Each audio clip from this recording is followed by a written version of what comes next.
Assalamualaikum warahmatullahi wabarakatuh. Perkenalkan, nama saya Dimus Khalifa. Saya dari Ketiga Farmasi Universitas Pekalongan dengan NPM 1119631. Di sini saya akan memaparkan hasil review jurnal yang berjudul Design, Development, and Evaluation of Terbutaling Sulfate Sublingual Tablet. Tablet sublingual adalah tablet yang cara penggunaannya diletakkan di bawah lidah, sehingga zat aktif yang diserap secara langsung melalui mukosa mulut.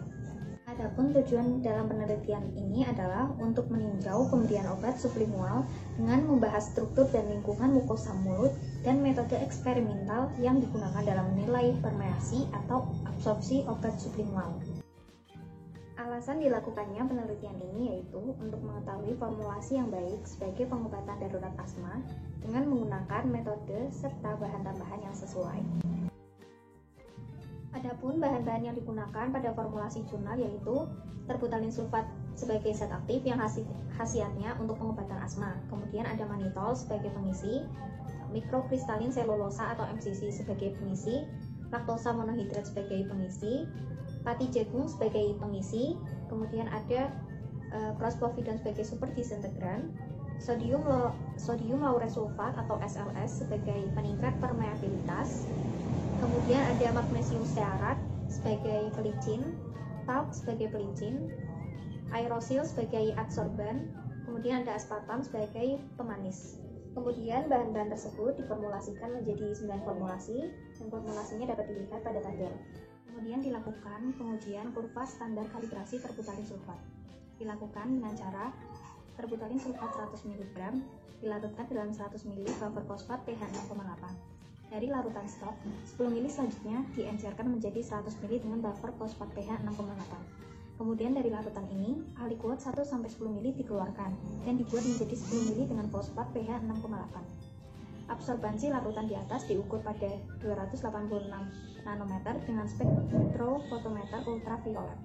Pada kurva kalibrasi terbutalin sulfat digunakan buffer fosfat pH 6,8.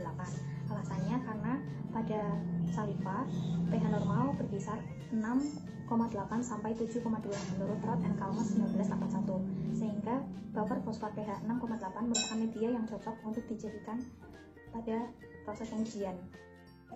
Hasilnya dapat dilihat pada tabel kurva kalibrasi standar konsentrasi terbutalin sulfat. Untuk kurvanya dapat dilihat pada gambar kurva standar terbutalin sulfat. Kemudian dilakukan evaluasi granul. Tujuan dari evaluasi granul adalah untuk melihat apakah kualitas granul telah memenuhi syarat sebelum dikempal menjadi tablet.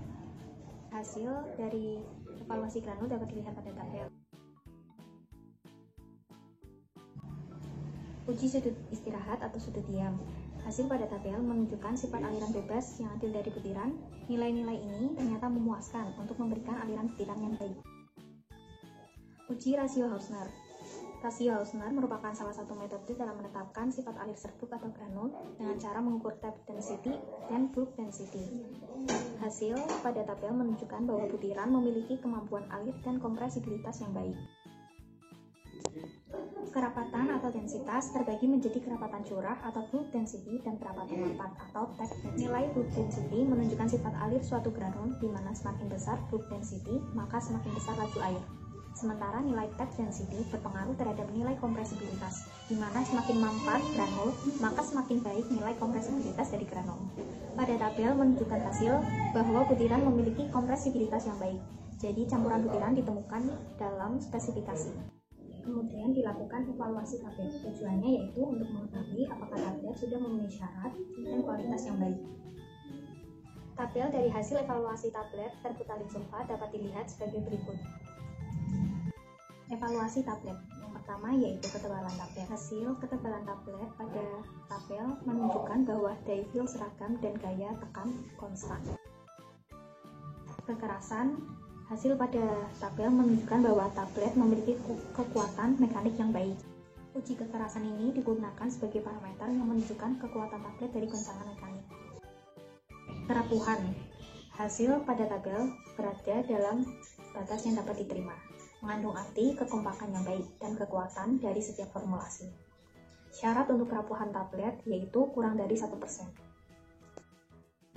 Keseragaman kandungan bahan aktif. Pada tabel menunjukkan hasil keseragaman kandungan obat di setiap formulasi dengan nilai standar deviasi.